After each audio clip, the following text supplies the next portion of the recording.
Во болница во Лавов, младенците Оксана Баладина и Виктор Василев го има својот прв танц.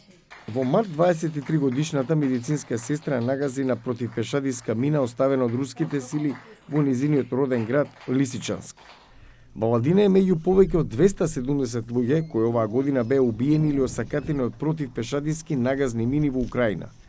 Руските сили поставија бројни мини на огромни пространства од почетокот на инвазијата. Имаме повеќе од 200.000 квадратни километри се уште непроверени и деминирани. Во извештајот се вели дека Русија распоредила мини рачно или сфрлени од авион и преку артилериски и ракетен оган. Руските сили употребија најмалку 7 видови противпешадиски нагазни мини од инвазијата на Украина на 24 февруари.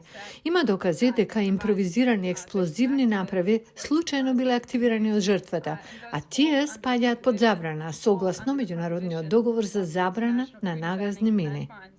Војската на Мјанмар со децении користи противпешадиски мини. Има зголемена употреба на противпешадиски мини од страна на владините сили во Мјанмар околу телекомуникацијските далноводи, цевководи и други енергетски инсталации.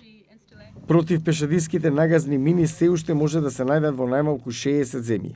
На глобално ниво имаше 5500 нови жртви на нагазни мини или остатоци од експлозив во текот на 2021, вклучително и над 2000 смртни случаи. Загрижувачка е возраста, половина од обиените или осакатените биле деца. Сирија забележала најголем број со над 1200 жртви. Во Афганистан има над 1000 нови жртви од мини. Ахмед Ал Мураи го загубил својот син Мурат во јануари.